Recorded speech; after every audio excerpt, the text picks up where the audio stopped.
हाँ अभी तक हमने पढ़ा क्या, D x upon D t बराबर 10t, डी वाई अपन डी टी बराबर 18t²। कुछ तकनीकी खराबी की वजह से थोड़ा सा वीडियो थोड़ा सा पॉज हो गया था। अब देखते हैं आगे।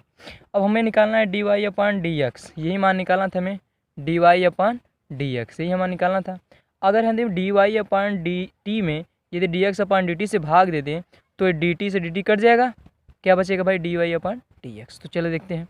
अगर हम इसको भाग दे दें डी वाई अपन डी टी, अब बटा में क्या लिख सकते हैं इसको भाई, D x upon D T. तो हम जानते हैं कि D x upon D T और एक आपका डी वाई अपन डी टी, तो डी वाई अपन डी टी के स्थान पर क्या हमारा निकला है भाई, 18t²।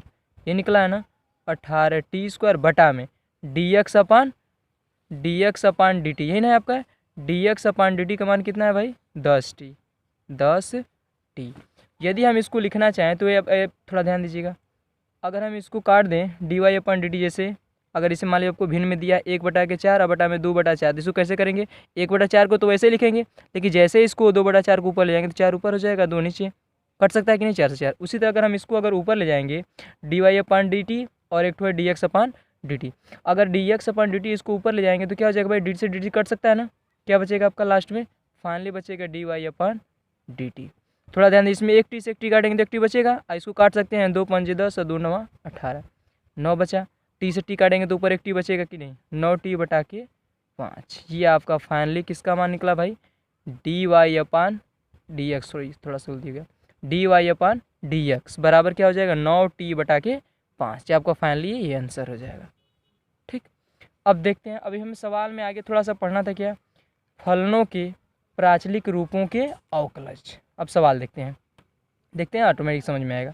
फलनों के प्राचलिक रूपों के अवकलज में x बराबर a cos t आपका दिया गया है और y बराबर b sin t। तो पहला काम हम देखते हैं, अगर हम इसका यदि इस फल पहले चर पद x जो चर पद दिया गया है फलन का, यदि हम t के सापेक्ष इसका अवकलन कर दे और इसका t के सापेक्ष अवकलन कर दे, जैसे पिछली बार पढ़ चुके हैं, तो हम इसको डी वाई डी एक्स निकाल सकते हैं कि नहीं, देखते हैं। यदि इसका t के सापेक्ष लिख सकते हैं, इसको अगर थोड़ा सा लिखेंगे तभी दिक्कत नहीं है और ना लिखेंगे तभी कोई दिक्कत नहीं है। तो लिखते हैं दोनों पक्षों का, किसके लिए, बस केवल x बराबर एक cos t के लिए लिख रहे हैं, पहले इसका t के सापेक्ष अवकलन करना है, दोनों पक्षों का t के सापेक्ष क्या करने पर भाई, अवकलन पढ़ रहे हैं ना, तो अवकलन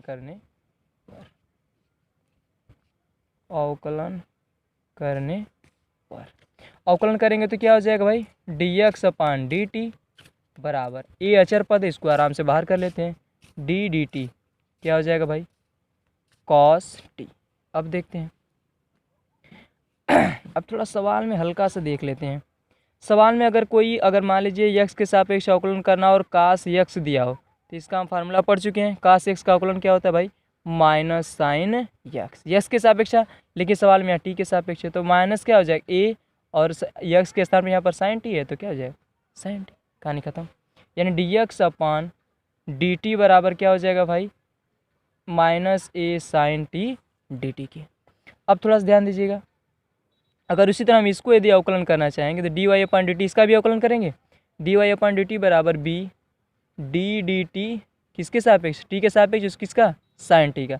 अब हम जानते हैं कि डी डी एक्स आप साइन एक्स का मान क्या होता है, डी डी एक्स आप साइन एक्स का मान क्या होता है आपका, कास एक्स होता है, क्या होता है भाई, कास एक्स। तो हम इसका अवकलन करेंगे तो क्या होगा, बी कास टी हो जाएगा, किसके बराबर, D Y upon D t के बराबर। अब सवाल में हमारा डी वाई अपन D T, D x upon D T निकल गया, लेकिन सवाल हमें पूछा है डी वाई अपन डी एक्स ज्ञात की। यदि हम डी वाई अपन डी टी में D x upon D T जो भी पढ़े हैं, डी वाई अपन डी टी में D x upon D T का भाग दे दें तो डी टी से डी टी कट सकता है कि नहीं, तो डी वाई अपन डी एक्स का मान निकल सकता है कि नहीं। यानी फाइनली इसको हम डी वाई बटा के डी टी और टोटल बटा के क्या लिख सकते हैं भाई, D x upon D t बराबर डी वाई अपन डी टी का मान कितना निकला है, बी कॉस टी, अब बटा में, अब फिर इसके बाद किसका स्थान, D x upon D T का मान माइनस ए साइन टी, क्लियर है। अब साइन टी हो गया, थोड़ा ध्यान देते हैं, जानते हैं कि सेम थीटा हो, यानी कास थीटा बटा के साइन थीटा क्या होता है भाई, टेन थीटा। साइन थीटा बटा कास थीटा क्या होता है आपका, टेन थीटा, लेकिन यहाँ पर कास थीटा बटा के साइन थीटा है, क्या हो जाएगा कॉट थीटा, लेकिन थीटा के स्थान पर क्या है, टी है। यानी इसको फाइनली माइनस ऊपर लिख सकते हैं आराम से, माइनस बी अपान ए क्या हो जाएगा भाई, कॉट टी, किसके बराबर, डी टी से डी टी काटेंगे तो किसके बराबर आएगा, D Y upon D x के बराबर। तो फाइनली आपका आंसर क्या आएगा भाई, dy/dx बराबर -b/a cot t। ये फाइनल आपका आंसर हो गया।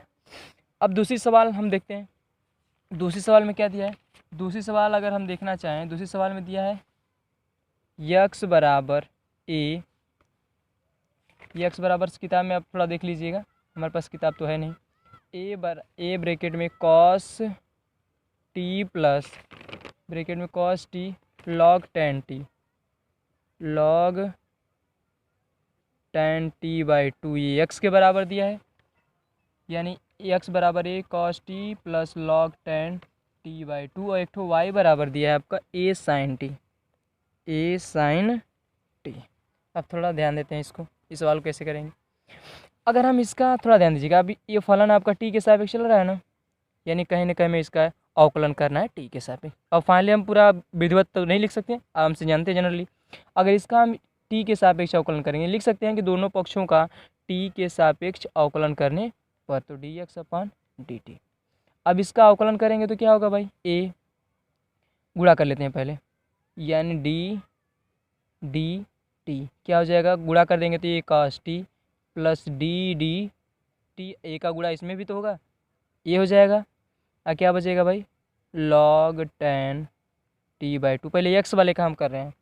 अब जानते हैं कि a का अवकलन करेंगे, थोड़ा ध्यान दीजिएगा, यदि इसका t के सापेक्ष cos का अवकलन ये तो अचर पद है, तो क्या हो जाएगा भाई -a sin t, ये हो गया। अगर ये अचर पद, इसको बाहर कर लेते हैं। अब हम जानते, थोड़ा सा ध्यान दीजिएगा, सवाल में हम पढ़े हैं ddx ऑफ log x क्या होता है भाई 1/x।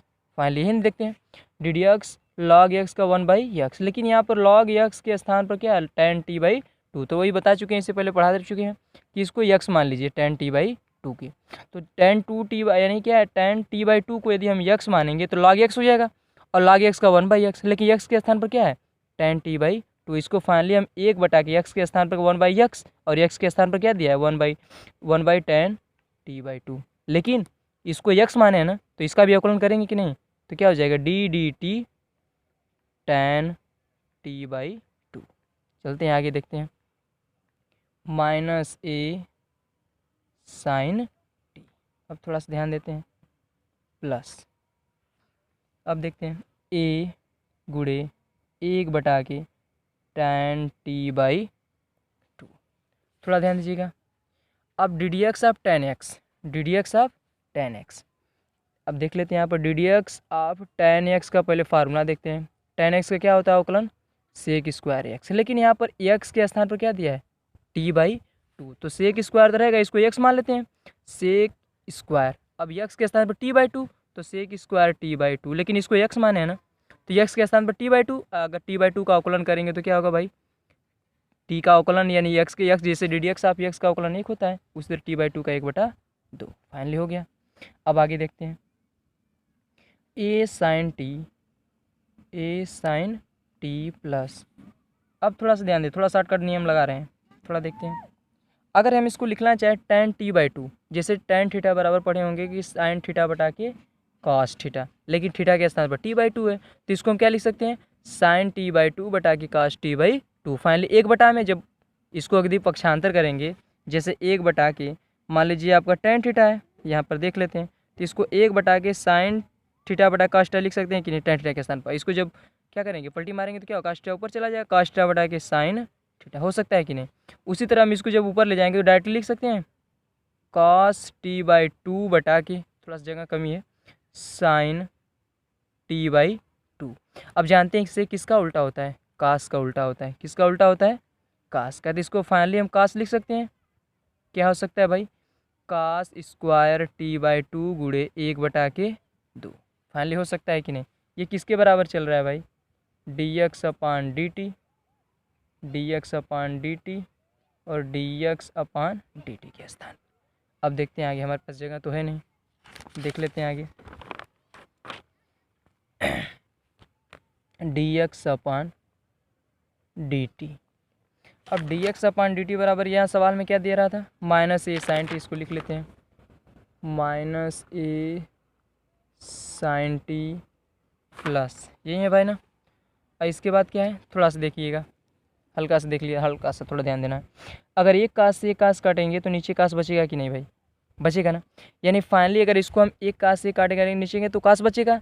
यानी फाइनली हम इसको क्या लिख सकते हैं, एक क्रास में गुणा में था तो ए बटा के, थोड़ा ध्यान दीजिएगा, देखते भी रहिए वरना पलट के दिखा भी रहे हैं, थोड़ा दीजिए। अगर 2 को हम अचर पद को पहले लिख लें तो 2 हो गया ए बटा के 2, हल्का सा और ध्यान दीजिएगा। साइन टी बाई 2 एक कास से कास काटेंगे तो एक कास इसमें से बचेगा कि नहीं। यानी फाइनली इसको हम 2 साइन टी बाई 2, यानी क्या लिख सकते हैं इसको, ए बटा के 2 को पहले लिख लें, ए बटा के 2 साइन टी बाई 2, एक कास से कास काटेंगे तो कास टी बाई 2 बचा। यानी फाइनली ए बटा के 2 sine t by 2 into cos क्या लिख सकते हैं भाई, टी बाई 2, हो सकता है कि नहीं।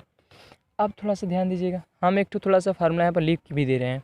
क्या हम जानते हैं क्या कि साइन 2 थीटा क्या होता है भाई, 2 sine theta into cos theta, यही होता है ना। यानी साइन 2 थीटा बराबर 2 sine theta into cos theta. अगर हम थोड़ा सा ध्यान दीजिएगा, थीटा के स्थान पर थीटा ना दे करके हम थीटा बाई 2 लिख दें तो यहाँ पर थीटा के स्थान पर क्या हो जाएगा, थीटा बाई 2। यानी finally sine theta by 2 into cos theta by 2। इसको 2 से 2 काट दें तो किसके स्थान पर लिख सकते हैं, साइन थीटा बराबर 2 sine theta by 2 into cos theta by 2 लिख सकते हैं कि नहीं। थोड़ा सा ध्यान दीजिएगा, यानी साइन थीटा बराबर 2 sine theta by 2 into cos theta by 2 आराम से लिख सकते हैं। यानी फाइनली इसको हम ए साइन टी, तो ये तो रहेगा ही।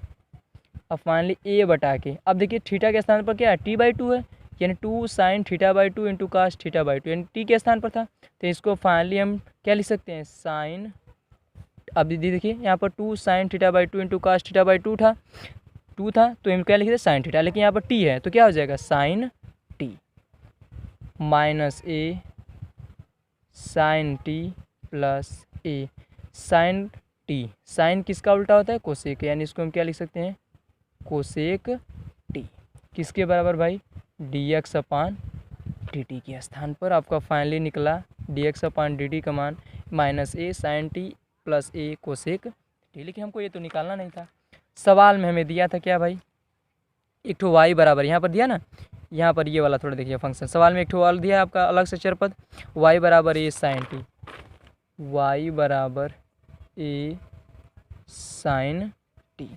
अब इसका टी के सापेक्ष अवकलन करेंगे तो D Y upon D T. अब फाइनली इसका टी के सापेक्ष अवकलन करेंगे तो ये कॉस टी, फाइनली निकल गया किसके बराबर, D Y upon D T. लेकिन हमें सवाल में पूछा है कि D Y upon D x ज्ञात कीजिए, यानी फाइन, अब जो डी वाई डी एक्स बता चुके हैं कि D Y upon D T में भाग दीजिए किसका, D x upon D T का, यानी D Y upon D T बटा के D x upon D T लिख सकते हैं, किसके बराबर होगा।